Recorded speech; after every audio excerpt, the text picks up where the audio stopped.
All right, so hello everyone. Thank you so much for joining us. I'm Teresa Stenstrup, Director of Outreach and Innovation here at the National Czech and Slovak Museum and Library in Cedar Rapids, Iowa. I think at this point we are all pretty well acquainted with Zoom, but if you do have any questions or issues, please message me directly in the chat by selecting NCSML and I will help you work through them. We're so happy to be presenting this talk today, and if you haven't read When Time Stopped yet, I highly recommend you do. It's one of those books that's just difficult to put down once you start it. I will share the link for purchasing it in the chat, and all purchases will get a signed book plate with their copy from us. Thank you so much to all of our members that are here today and to our sponsor, CRST International. We are so grateful for all of your continued support. So Ariana will present for about 40 minutes, and then there will be an opportunity to ask her any questions afterwards. If you would prefer, you can message me in the chat and I can share them with her at that time, but you are more than welcome to also unmute yourself and ask them directly. We will be recording this talk and I will send it out to all participants afterwards. I'm going to let some more people in before I finish. There we go. So this talk actually accompanies our exhibit, Stitching History from the Holocaust, which was developed by the Jewish Museum in Milwaukee and uses the narrative of one couple to explore the Holocaust by bringing to life the innovative dress designs of Hedy Sternat. Hedy and her husband Paul originally sent these designs to Paul's cousins in America as part of their effort to escape Prague in 1939. That effort ultimately failed, and these beautiful dresses, which are on display here, serve not only as a unique memorial for lost talent, but also as a touchstone for discussion of the human cost of the Holocaust and the plight of refugee populations. This exhibit will close on March 21st, 2021. And then we also have 2 virtual programs coming up. Next week, we will have our first member masterclass, an exclusive virtual lecture series for NCSML members. Professor David Kraus will present 30 Years of Velvet, the literature in English on revolution and transition in the Czech Republic since 1989. Like I said, this program will be held virtually and it'll be on Thursday, January 28th at 12 p.m. Central Daylight Time. And then on Tuesday, February 9th, we will be joined by Stephen J. Sebesta, who will present on his book, The Settlement, Growth, and Movement of the Czechs and Their Institutions in Cleveland, Ohio, which will also be virtual at 6 p.m. Central Daylight Time. You can learn more about all of our exhibits and programs at ncsml.org. So I am personally so honored to be introducing our speaker today, Ariana Neumann. Ariana was born and grew up in Venezuela. She has a BA in History and French Literature from Tufts University, an MA in Spanish and Latin American Literature from New York University, and a PG.DIP in Psychology of Religion from the University of London. She previously was involved in publishing, worked as a foreign correspondent for Venezuela's The Daily Journal, and her writing has also appeared in The European. She currently lives in London with her husband, 3 children, and dog. So please welcome all the way from the United Kingdom, Ariana Neumann. Thank you very much, Teresa, and thank you everybody for joining us. Well, your lunchtime and my evening. It's particularly lovely to be with you because we're in the middle of lockdown, so I wouldn't be able to actually travel to the US and speak to you in person. So it's one of the very few silver linings of this pandemic is that it's at least taught me how to use Zoom. And it's brought me closer to lots of people around the world. So thank you very much for being here. It's lovely that it's a smaller group. It just means that we can be cozier and chat and have a little discussion at the end, hopefully. So if you have any questions at all, please unmute yourself afterwards. What I thought I would start by doing is something a little unorthodox, perhaps. And I'm actually going to share my screen when I do this. And I say a little unorthodox because I think, and actually before you ask, that's not the cover of my book in the US, that's the cover of my book in the UK, but I'm using it today amongst other things because it's the only cover that actually has an image of Prague in it. So I thought as we are in the Czechoslovak Museum, we should have an image of Prague. So I'm going to start off by doing something unorthodox but I'm going to start off by showing you not just my embarrassing baby pictures, but I'm going to start off by showing you my very embarrassing baby video. And the reason I'm going to do that, you might think that's a bit weird for a book talk, but this whole process didn't start off as a book. It started off as a journey of discovery. It was a very personal journey, and I wanted actually to solve the mystery of my father. And it actually didn't become a book until 2017. So you're going to have to come with me. back to the Venezuela of the 1970s and 80s. And that is my house in Caracas. That beautiful lady is my mother. And that ugly child is me. And that is my wonderful father, who was a bit older by the time I came along. He was 50. And as you can see, I was, well, I was very lucky to live in this beautiful country. It was, Venezuela back then was filled with potential and promise. And my father was a very successful industrialist, and he was very, very engaged in the present. He was always busy. He was always either busy with his businesses, or he was writing articles, or he was advising on education and politics and museums. He was a big art collector. And he just was so busy talking about the present and so excited about the future that it seemed sort of normal that he never ever mentioned his past at all. So all I knew as I was growing up in this beautiful garden, these are some of my cousins, and that's me, is that my father had emigrated in 1949, that he was from Prague, where he was born, and that he had emigrated from Czechoslovakia in 1949 with his older brother, Lothar. And what he had left behind was never spoken about. His family, his parents, were really never spoken about.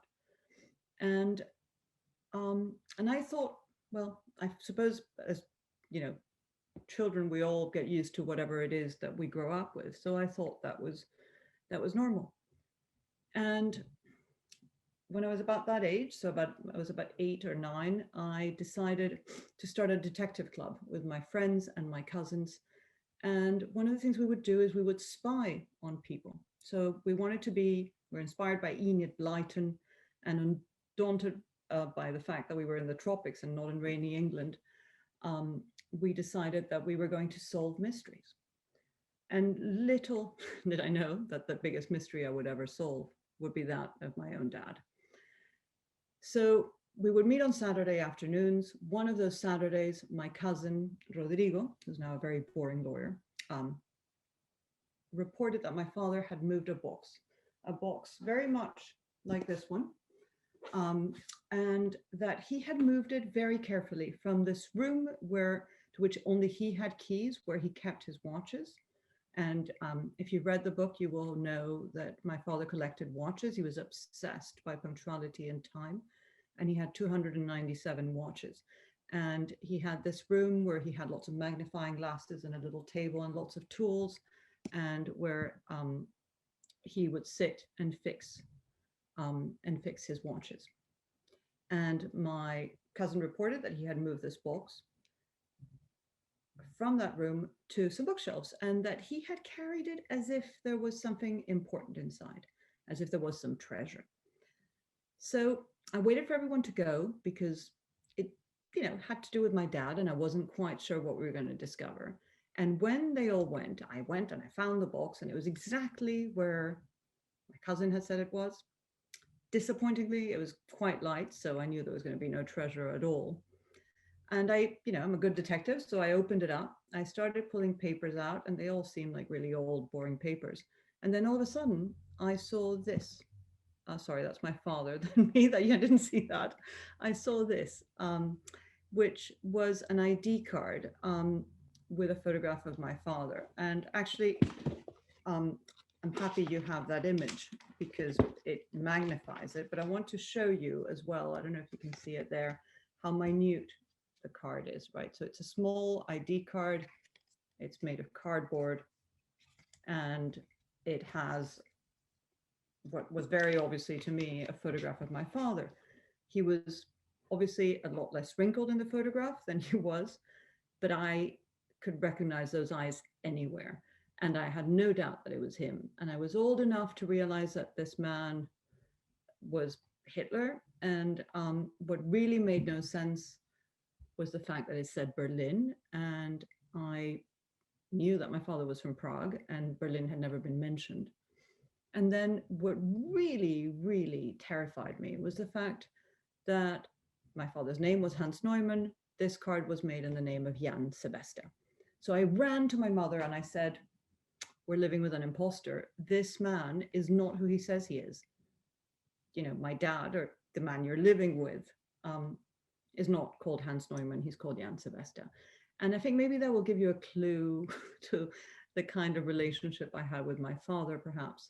But anyways, that's what I said. My mother calmed me down and said, listen, your father had a difficult war. He is from Prague. He's not from Berlin. He had to pretend to be someone else for a little bit.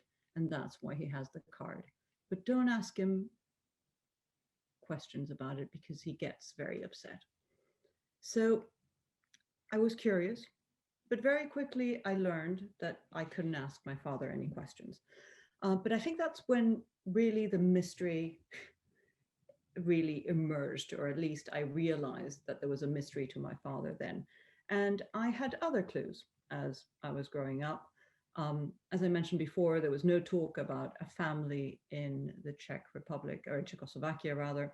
There was one picture of my grandmother and my grandfather, but it was a faded photograph. It showed two actually very sad people. It's quite an unusual photograph. And that was it. Whenever you asked my father any questions about them, whenever I asked any questions, he would start to shake and he'd change the subject. So I grew up knowing really pretty much next to nothing about my grandparents. And that was odd because I had a huge maternal family. There were masses of pictures of my mother and all her family around the house. And I knew lots of stories about them. And then there were the nightmares. So as a child, and this blissful existence that I showed you,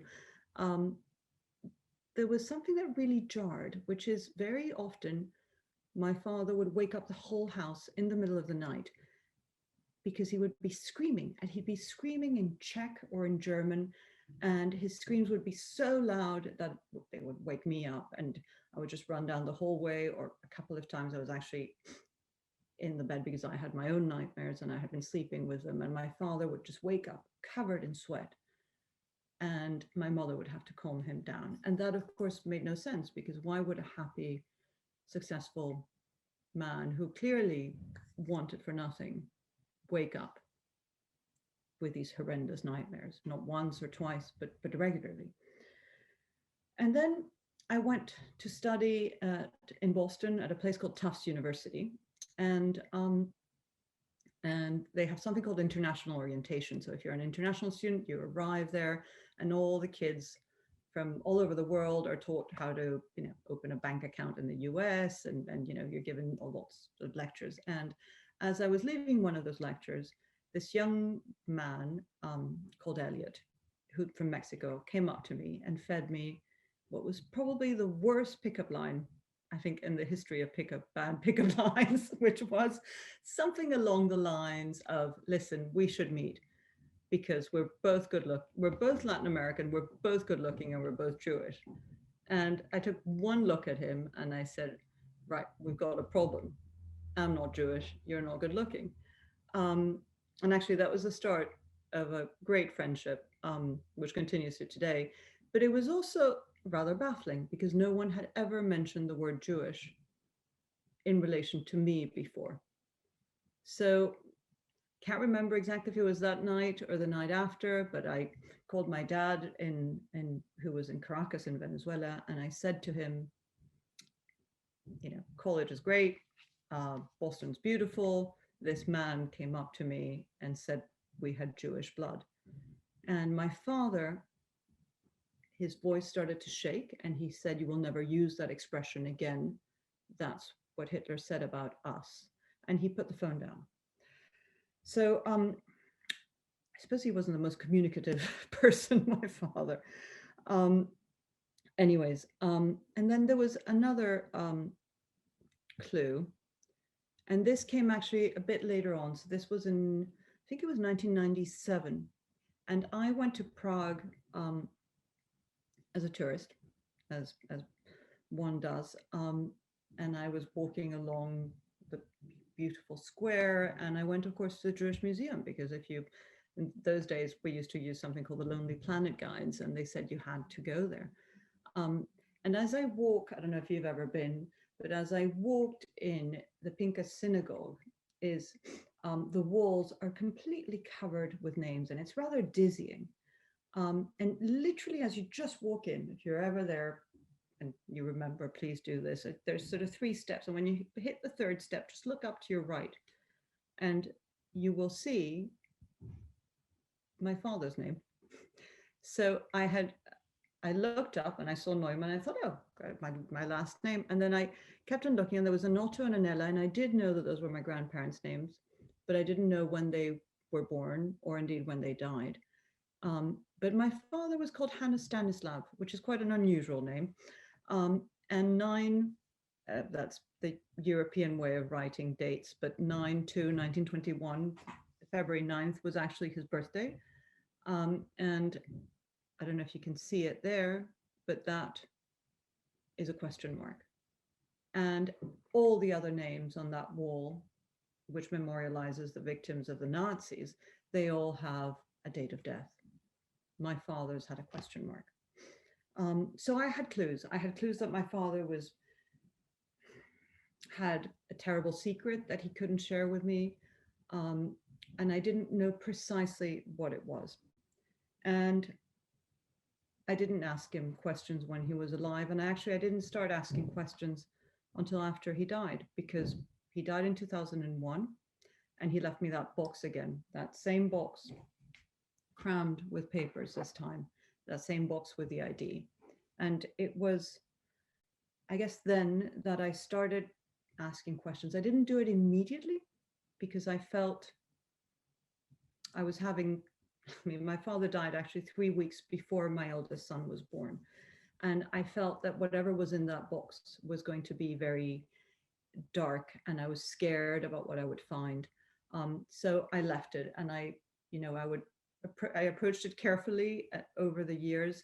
And it wasn't really until 2008 and 9, my kids, by then I had 3, and they were a little older, and I was a little bolder, I think. I felt somehow that I was stronger because my children were were older, and I didn't have to, pretend to be happy all the time and read them fairy tales. And I don't know what it was. Maybe it was, I don't know.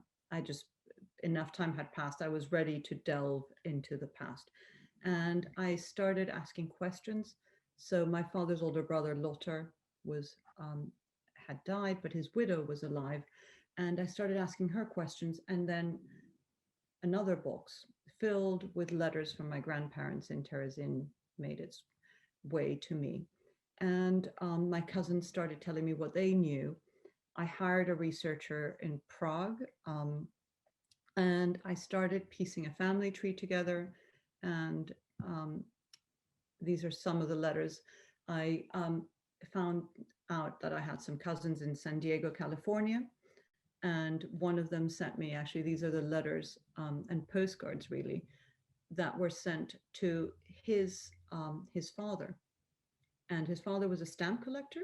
So he kept all these because he collected stamps. And his son, Greg, when I found him, was incredibly kind and said, listen, I've got hundreds of postcards. I'll send them to you. And that is how I discovered really my grandparents and what they were thinking and doing and dreaming of in the 20s and the 30s.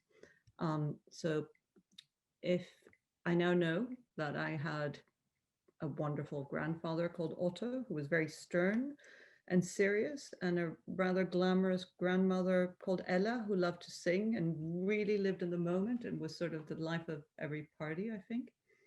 And that was my uncle Richard. And that little boy with the knobbly knees was my dad. And actually, I had never seen this photograph until I started doing this research. And I discovered all these people that I had never been told about. So this again is a photograph I hadn't seen until long after my father died. It shows my grandmother Ella my uncle Richard, my grandfather, and my uncle Lotter as a young man, and my father with these horrendous pudding bowl haircuts, which I'm sure wherever he is, he'll be horrified that I'm showing you. um, I'm showing you this photograph. Um, and I discovered all these incredible people. So right there in the middle is Stenka, and that's my uncle Lotter, and that's some friends. And this is a photograph taken in the south of France where they went to learn French. But as I pieced together all these stories, and all these people and traced everyone around the world. So I ended up going, going all over Europe, finding people in Switzerland, in Indonesia, in Prague, in Teplice, in Australia. And they all, a lot of the people that were connected with the story had kept documents and had written about their time during the war. So their children, who I connected with, all sent me all this material, which is how I was able to piece together these stories, which I are so much bigger than my family story, really, that because they're stories of courage and of defiance and of love, and of these people just doing the right thing, and trying to help this Jewish family survive the war. And one of those people is this beautiful woman. And I mean, I think she's beautiful. She's certainly beautiful inside because she was very independent. She's called Stenka. And Stenka was a Gentile, so she wasn't Jewish. And she was financially independent. Her grandfather had built all these buildings around Nowe Mesto in Prague, and had left them to her. So she had access to funds from the rent. And of course, the fact that she wasn't Jewish meant that as the Nazis invaded in 1939, she could help the family, because the family lost their ability to work in most cases. They lost their ability to travel, and they had to hand over all their belongings. So it was thanks to Stenka that they were actually able to eat and get medicine and send messages to one another. And what is really remarkable about Stenka is that in 1942, she eventually marries my uncle Lotter. And actually, that saves Lotter from being deported. In 1942, the first transport notice arrives in my grandparents' house. And it includes the name of my grandmother, and includes my grandfather, and includes my father. But my family had heard that what you wanted to do was avoid being transported. They were hoping to emigrate to the US. They had launched their visa applications. So they really, last thing they wanted was to be sent east, wherever that was. So they did whatever they could, pulled every string that they could to get everyone removed from the list, but they couldn't remove my grandmother. So my grandmother, Ella, was deported alone in May 1942. And she was actually initially meant to go to Sobibor, which is a horrendous, I mean, all camps were horrendous, but it was a particularly horrendous place to be deported to, because a lot of the people didn't even make it out of the train into the camp, that they were shot on arrival. And everybody that went in that transport that my grandmother was in was shot on arrival, including most of my grandmother's, most of her family, a brother and a sister and their families. But my grandmother fainted in that train journey, and she fainted when the train had stopped in Theresienstadt. And because she fainted, they took her out of the train, and she stayed in Theresienstadt. And it wasn't until August that Stenka and Lotter and my father and my grandfather Otto realized that she was there. And Stenka, and this is pretty unheard of, I don't know how many stories about the Holocaust you've read, but this is very difficult to do. She snuck into the camp. So she went into Terezin in the middle of it all in 1942, pretended she was one of the people in the camp and just snuck in. And I am incredibly lucky that I have a letter from my grandmother, because one of the things that the family did is they set up a system of contraband. So thanks to Stenka, who organized it all, my grandmother and eventually my grandfather, when he was deported in November 1942, had access to a little bit of extra food a little bit of extra cash, things like matches and shoe polish or hair dye, things like extra clothes, and that allowed them to live for a couple of years. So Stenka is one of the many incredible people that I have encountered. Obviously, she wasn't around when I contacted her daughter, but it's sort of wonderful because I now no longer know, I mean, I now not only know about all these people that of course are no longer alive, but that are sort of part of my family really, because they helped my family. But I also am friends with their children. So so Stenka is one of these lovely, wonderful people that helped my family. And then, and sorry, that's a picture of my grandmother, who obviously this was in the early 30s. And I love, it's possibly my favorite picture of her. And again, this is one of the other photographs that came my way. And this came my way. The tall girl with a necklace is actually my father's first cousin. And the little girl holding her hand to the right was her best friend. And I traced the little girl. And she was the only one actually to survive in that picture. And that was a photograph of Jewish children in a clandestine school.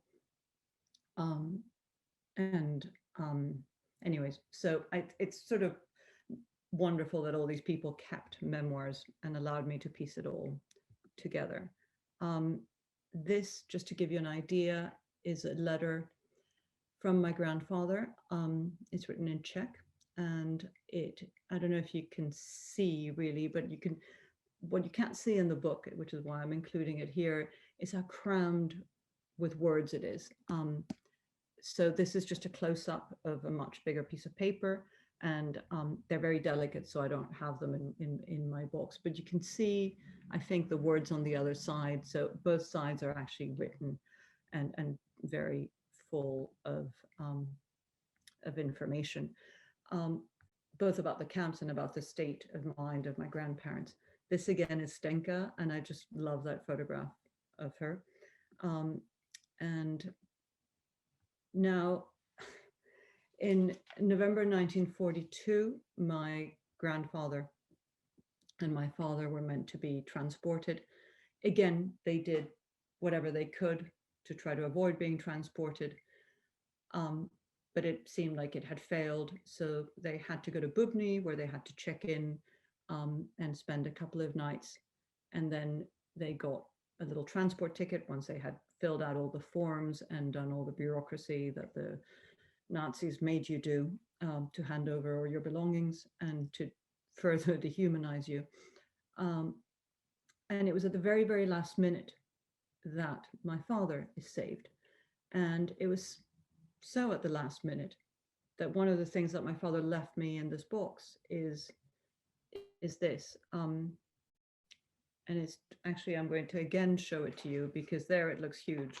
And if you see what it is, and this is what he would have handed in to the guard as he boarded the train. My grandfather, Ariana Neumann, was in transport CC, he was 448, and my father was 449, and he kept, and this is the actual piece of paper. So I don't know if you can see it there, but I mean, I don't have huge hands. It's really minute, and it is absolutely thin. I mean, a wisp thin. So it's quite incredible, really, that that my father managed to keep these things, and that they managed to make their way to me, and that 70 years later, here I am telling you about it. But anyway, so my father is saved in November 1942.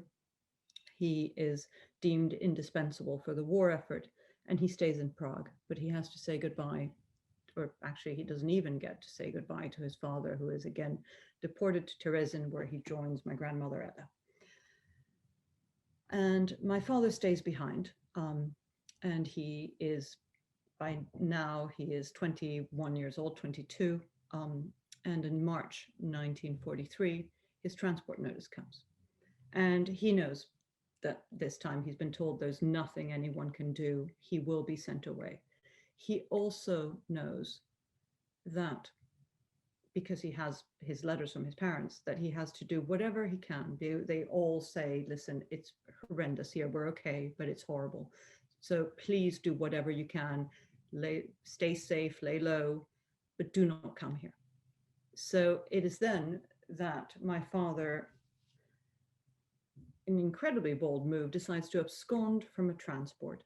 And with the help of Lotta and Stenka again, and Mr. Novak. So the family, I forgot to tell you this at the beginning, the family had a paint factory in Prague, and Mr. Novak was the manager. Mr. Novak wasn't Jewish, and he continued to be the manager even though the Nazis had taken over the factory.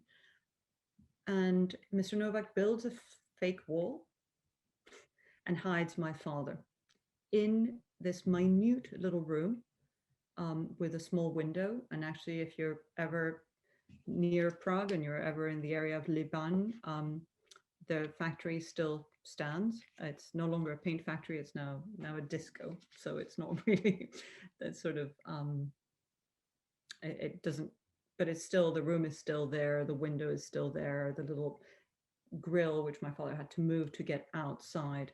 So for 2 months, my father is hidden there. And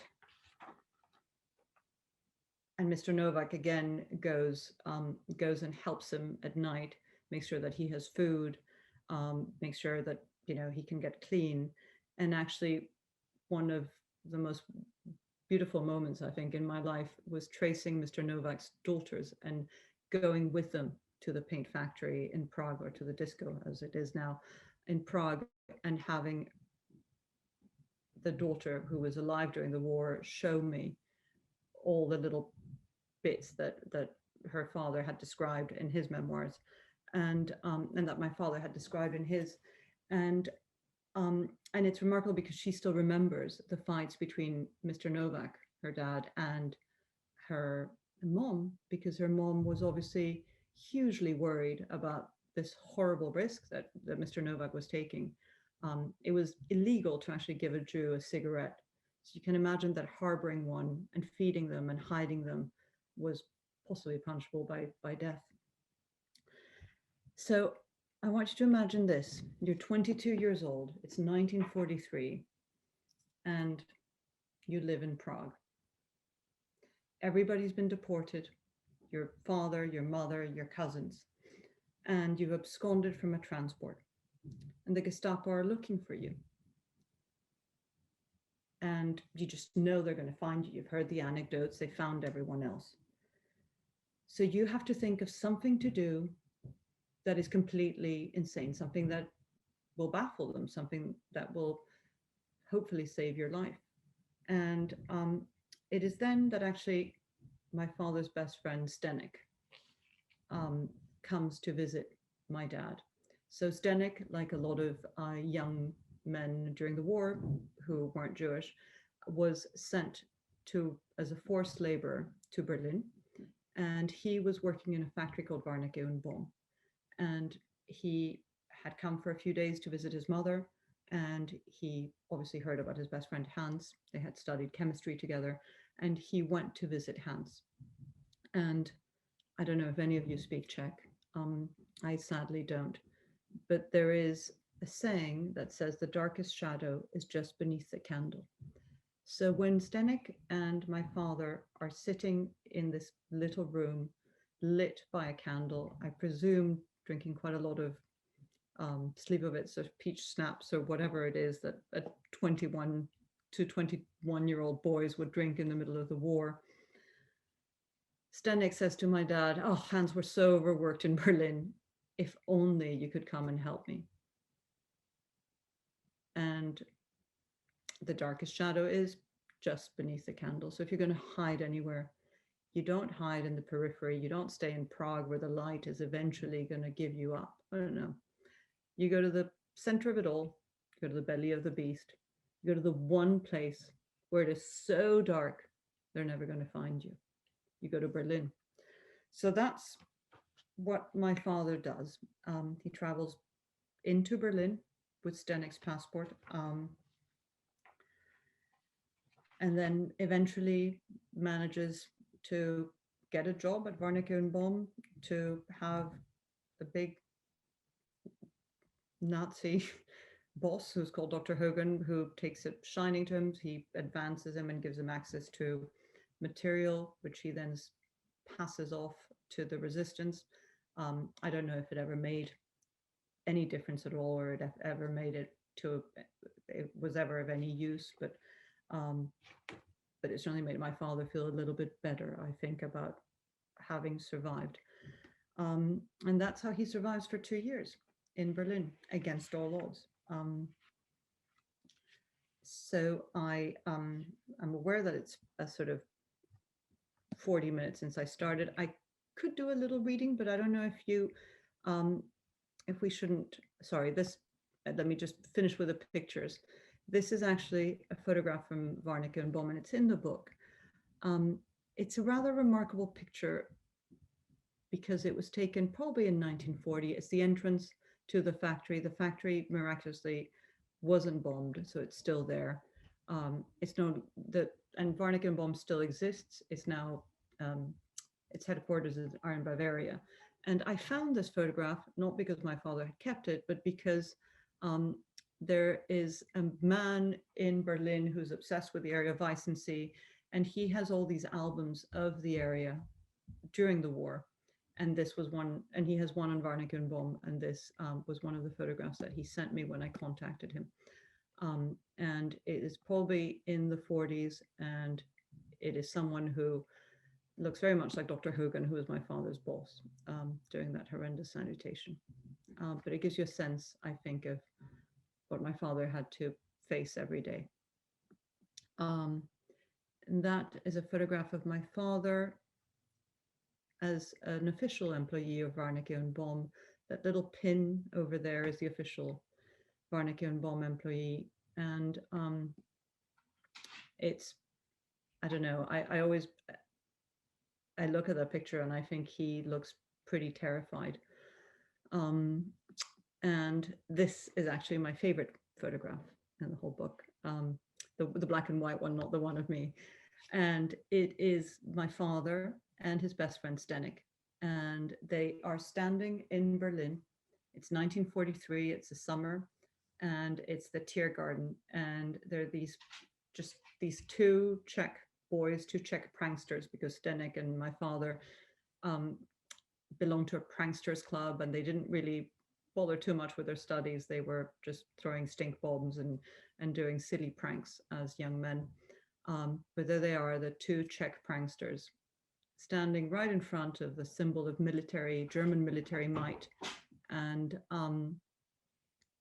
they look like, you know, it's just any other day. They don't look like they're in the middle of Berlin, in the middle of the war, and they certainly don't look terrified. So there they are, fooling the Nazis. I guess that's just a picture of me 2 years ago, retracing the steps of my dad. So I finally solved the mystery of my dad. And I think instead of doing a reading, maybe I can just tell you a little bit more about how it became a book. So as you can see, it really was about solving the mystery of my father. And it was a very personal journey. And it never occurred to me that it should be a book, mostly because I have a lot of degrees in literature. And I think that is one of the things you shouldn't do if you want to write, because if you read incredible books, you realize how beautifully written they are and how you're never going to be able to write as beautifully as these people. And I never thought I could write. I always wrote for fun. I wrote for myself as therapy, but I never thought my writing was quite good enough. So even though I wanted to write in my 20s and I did a little bit of journalistic writing, I never thought I could write a serious book. But as I started doing all the research and I started piecing it all together, and I started discovering these people who I really genuinely fell in love with, and whose stories I felt if I didn't tell them, would remain unspoken, that I started contemplating the idea of it maybe one day being a book. Very different than the book that you've read, but definitely perhaps a book, just as a way of keeping the stories alive. And what I started doing is I started telling everybody the stories that I had uncovered. So not only my poor family who lived with this for a very long time, but I would go and tell people, anyone, wherever I met, at restaurants, at dinner parties, at family gatherings, I'd tell them the story, both as a way of sort of sharing what I was going through, and as a way of keeping these wonderful characters in the letters and in the stories and alive and with me. And it was one of those days, and it was 2017, where someone actually that I think is actually involved with your museum, we were in New York, and I crashed their dinner, and I told this man who's called Bill Lures the story, Bill and Wendy Lures, and the story of my father and all the things that I had uncovered. And they said, oh, it has to be a book. And I went, yeah, my husband says the same thing. He wants it to be a movie. And they said, no, it really should be a book. And I said, well, I put it all together and I have a little bit of material. And they said, we'll put you in touch with our neighbor in Connecticut who's involved in books. And lo and behold, at 7 a.m. the next morning, because even though Bill Lures is 93, I think he must be 92 or 93, he has more energy than most 39-year-olds that I've ever met.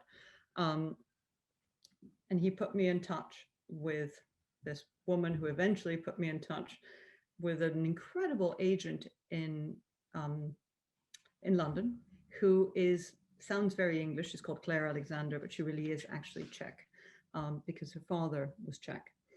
And very quickly thereafter, Scribner bought the book. So I then had to write a book, even though my writing wasn't good enough. And that's when I realized actually that it's not really about the writing. It's about the stories you tell, and that you cannot let your insecurities stop you, and you have to tell the stories of these people, just so that, we don't do it again. And if you humanize history, then we have hopefully a little bit more connection and a little bit more hope. And we can see what horrors we're capable of doing to one another, and it's the only way that we have of making sure that we learn and that we don't do it again. So there we are. So instead of reading to you, I thought maybe we could chat a little bit. I don't know if any of you have any questions. Teresa, I don't know if there's anything that you think I should speak about. Sure. I have a question, and I'll give people time. If you want to write anything in the chat, or you can ask her personally as well. How do you think your father would feel about the book, being so public? I think he certainly wanted me to solve his mystery. As obviously I didn't really ask a lot of questions, but I did ask enough questions that he knew that I was curious. And he specifically cleaned out everything. He died after a series of strokes, and he had cleaned out his entire house, and he left me this box. And he knew, because we had a very strange way of bonding, because he didn't speak about feelings. He was a very, obviously, as you would expect, he was very kind, but he was very damaged. And, we bonded, we solved puzzles together, and we solved mysteries. So I think he knew he would have, I was going to do this. And then at some stage, he wrote a little bit of his time in Berlin. He wrote a retrospective diary, which is included in the book.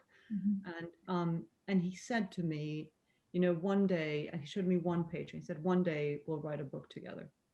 So I hope he'd be proud. I think he'd be amused that it's done so well, because it's a little memoir after all, but I think he'd be amused. And so far, everyone that's been involved in my, either a member of my family or Stenek's family, or there was someone who helped my grandmother in the camp called Engineer Langer, his daughter, everyone's been, no one's been unhappy with the book. Mm-hmm. So I would hope that the most important one of all for me would be my dad. I would hope he wherever he is, he's chuckling and going, yes, I tricked them.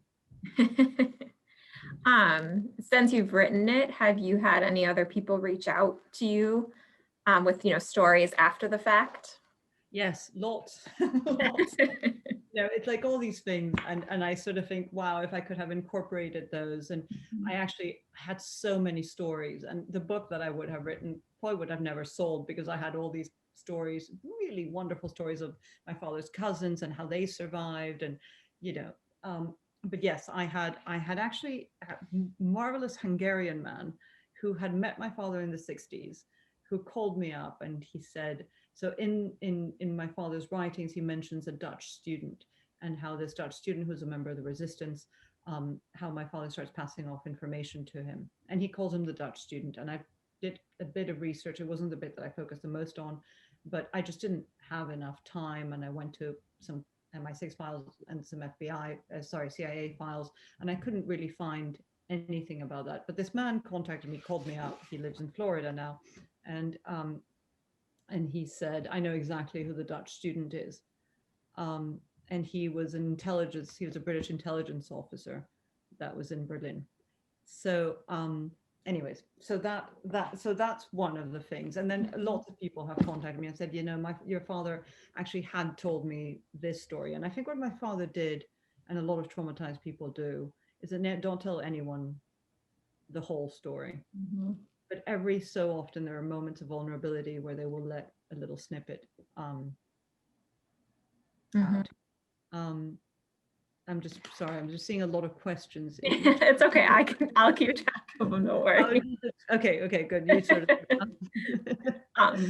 Yes, the one question, now that you are an author, do you plan to write another book, and what will it be about? Yes, so I am. I'm trying to do research. It's been a complicated year to do research, because libraries in Europe are closed, and one of the places I have to travel to do research on this one is Australia, and that's far away, and it's also closed. So, but yes, I'm doing some research on a second book. It's nothing to do with my family. Mm-hmm. It does have to do with refugees from the Nazis who come to England, and what happens to them. So I'm writing a book about that, and actually specifically about a boat journey, because the refugees that are fleeing the Nazis get slotted in with some Nazis and some fascists, and get deported on a boat, on a journey from hell. So that's the book I'm working on. I haven't yet sold it to Scribner, so don't tell anyone yet. I'm working on them, and I'm very lucky, because it's what I always wanted to do. So I always wanted to be a detective, and I always wanted to be a writer. So I feel very lucky to be able to finally, age 50, do both. That's amazing. So because of your background in journalism, one of the questions was, what has been the most surprising learning experience for you, in this whole process of writing this book? Goodness. I think the most surprising, obviously my father's story was pretty astounding, but that wasn't the most surprising. I think when you're reading about all these horrors, you forget about all the wonderful things people do. Mm-hmm. And I think when I first just encountered this box and the letters, and I thought, I just can't do it, there's just going to be so much darkness, was actually how much light there was. Not only in the letters from my grandparents and the camps, and that was really surprising, but it's so I guess it's the resilience of people. It's not just the people that took huge risks from my family, like Stenka lending my father a passport, or Stenka sneaking into Terezin not once but twice, or Mr. Novak saying, you know what, I'm going to do the right thing, and I'm going to hide this poor boy in the paint factory. So it wasn't just that, but it's that the letters from my grandparents, especially my grandmother. She's starving, she's cold, she's covered in lice, and yet she manages to find beauty in things. She manages to write about the little flower that's blossoming, and how that brings her back to a memory of the country house and where she was so happy with her children. And I think that's what I found most surprising. It's the ability, they can take away your freedom, they can punish your body, but they cannot imprison your mind. Mhm. And it was lovely to have reminders of that in the letters. So I think that's what surprised me the most. Mhm. Did any of your father's family members survive from the camps? So some did. There were 34 members in my father's family. So 34 people that were really never talked about. Of those 34, 29 were deported. The ones that weren't deported were either mixed marriages. So a lot of, I don't know if you know this, but a lot of Jews in the city, specifically in Berlin and Prague and Vienna, were intermarried. So the ones that weren't deported were Mischlings. So they were children of intermarriage. Or indeed were like my father, or were like Lothar, who was protected and then actually hid for the rest of the war as well. Um, and of those, so of those 29 that went to the camps, 4 came back. Um, let's see, lots of comments, just thank you. Especially obviously our audience, a lot of people have Czech or Slovak heritage, and they're all, just saying it's been so interesting to learn so much, and thank you for sharing his story. One question specifically about how did your, father enter Germany? How did he then, once he was there, how did he pass as German? Of course, so one of the interesting things again is, and I don't know how much you know about this, but Jews were so grateful um, when they were finally emancipated and they were given a nationality, that they fully embraced wherever it is they were from. And I mean, this is not true of all Jews, but a lot of them. And they decided to be as assimilated as they could. So, if you were German, you became German and you practiced, whatever most Germans did. And in my grandparents' case, they were both from Jewish families, but they were both very assimilated. So I think they would have said, yes, we're Jewish, but they celebrated Christmas. They ate pork and they had roliki and they felt very, very Czech. And it was, I think it was just after centuries of persecution and no nationality, just to be whatever it was, Austrian or German or Czech, was such a huge thing. So my father's family were so assimilated that my grandfather, I think, like Buddhism, actually possibly more than any other religion, and both my uncle and my father were not circumcised, and ironically, that minute piece of skin probably saved his life, because it meant that he could pass pretty much as a German. Now, someone said, "Well, did your father look Jewish?" And I don't know what that means. Actually, my friend Elliot, when he met me at Tufts, he said, "You look Jewish." So I don't know what that means, but I suppose, people see what they want to see, and most people don't want to see a Jew in Berlin, or don't think that's what they're going to see. And I think obviously the fact that he wasn't circumcised helped him out. One of my earliest memories of my father was going to mass in Venezuela with my mother's family, who were Christian, and he knew the Our Father prayer, which everybody would say in Spanish. He always said, and I just remember the first words, they were "Oche nas," and that was, he always said it in Czech. So I think he had obviously learned it at some stage, and he wasn't baptized until 1939, conveniently, like many Jews were, but he knew the prayer, so perhaps as a decoy Right. as well. Mm-hmm. How did your father then end up in Venezuela? Was one of the questions.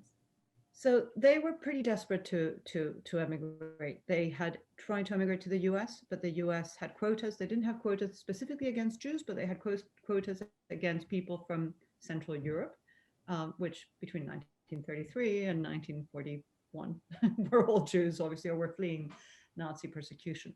And my grandmother and all of them, my uncle and my grandfather and my grandmother and my father, and Stenka, all tried to emigrate, they were never granted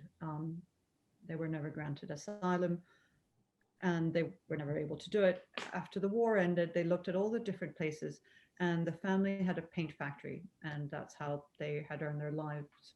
And they looked at the different places that would take them, and I think it was Cuba, Israel, Australia, Venezuela, or Argentina. And Venezuela had a very nice climate back then. It was not too bad a place to live, and they didn't have all the other countries in South America had paint factories which manufactured paint there, but Venezuela didn't. So it was one of the few countries that didn't have its own paint production. So the brothers figured that they could go there and make a living, which is what they did. Very smart. They identified a need.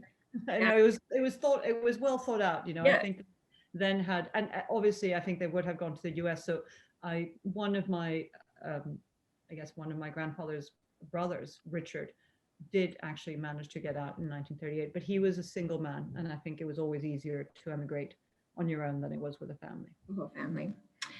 Growing up, did your father ever talk about or keep track of what was going on in Czechoslovakia during that time, or was he just pretty silent about it? So he was pretty silent compared to Lothar. So my uncle, who actually left Venezuela and went to live in Switzerland eventually, kept on going back and forth and kept in touch with everybody. My father had a different way of coping, and he didn't talk about it. What I do know now, for example, is that and I didn't know then, which is remarkable, but I think traumatized people don't choose what they share, is that he continued his friendship with Stenka. Right. And they corresponded, and actually I know this now because I traced Zdeněk Tuma's child and grandchild, and I've become friends with them, and they sent me all the Christmas cards that my father would send them, and they still have like baseball caps and things that my father had sent to the years. So my father did, and then actually we went in 1990 after the Velvet Revolution. My father and I went back to Prague, and that's how I have a Czech passport. So he did. He did. I mean, I think my father was always very aware of what was going on in the world. So I have no doubt that he was aware of what was going on. Mm-hmm. He just didn't talk about it, and he never. I feel a little cheated because I feel cheated of a Jewish heritage, but also feel cheated of a Czech heritage. So Right. my only exposure is every once in a while I would get these vanilla crescent cookies, which I think are the most delicious thing in the world. We actually have one more question, and it is from our president and CEO, Cecilia. And if she'd like, I'd like her, if you want to ask Ariana yourself, Cecilia. Well, thank you so much. And I'll even turn on my video so Ariana can hear our museum and hope that she will come and visit us. Thank you so much. And that was very enlightening. And just so you would know that one of our key themes for this upcoming year is really the Czech and Slovak Jewish story. So this is so pertinent. And I think one of the things that I'm concerned about, and would love to hear your response, are what are the key messages that we can teach to children today about this period in history, and how can we do it effectively? So I think I think there's two things that one should do with children. And and the first short one is I just had to give a talk actually to a virtual one to 1700 11 to 18-year-olds. And I think it is absolutely key that children ask questions and ask their parents and grandparents for the stories, because I think, I keep on saying, well, my father had a mystery, but a lot of our parents have mysteries. And I think when you're children, you forget that these authority figures in your life are so much more than just authority figures, and are people that have lived through so much and that can teach you so much, and that you actually learn not only by just experiencing the world yourself, but you learn from everyone else's experiences. And I think we've had a couple of generations of just, that of a relative peace, and people don't really know how it is that these genocides happen. And of course, they're still happening. And if you are in Rwanda, or if you are in Europe in 1995, you might have seen them, but we're all very protected, especially in America. And I think it is absolutely key that people realize that genocides don't just happen from one day to the other, that people don't just, the Nazis didn't just arrive in Prague in 1939, round up everybody and deport them, that it is about rhetoric, that it is about stereotypes, it is about words and how important it is, and that you have to use words to connect and not words to separate, and not use the words that divide and incite violence, and that you have to just, you know, just watch what you say and watch what you think and watch what governments say about the other, because it was really a process of very gradual dehumanization that happened. So by the time the Nazis marched in 1939, of course, they passed hundreds, actually about 700 laws, which dehumanized them further. But it was all very, very gradual. So if you were a Czech Jew, someone, actually my editor at Scribner said to me, I don't understand why your father didn't rebel. And I said, well, at which point do you rebel? Do you rebel when they take away your pets? Or is it when they take away your right to work? Is it when they take away your typewriter? Is it when they no longer allow you to swim in a river? At which point do you rebel? And it's all these tiny little laws and this very effective way of dehumanizing people that is almost imperceptible. And I think if you teach children that that's how it was done, hopefully they will be more watchful and they will be more careful about the language that they respond to and that they use themselves. Thank you. And thank you for doing your good work. No, thank you for listening. It's you know, it was really just, it's been the most important and joyful thing I've ever done. Well, my kids are pretty important and joyful too. Yes, great. Thank Well, you. thank you so much again. This was wonderful. And thank you for all of you for joining us today. And like I said, we've been recording this, so I will send it out so you can watch it after the fact. And again, I really encourage you to read the book. I have read it myself, and it's just very well done and such an important story. So thank you again, everyone, for joining us today. And thank you, Ariana, for joining us and teaching us so much about your family and this history that so many of us don't know very much about. Thank you. Thank you for Thank you. giving me the chance to tell their story. Thank you. Bye. Stay well, guys.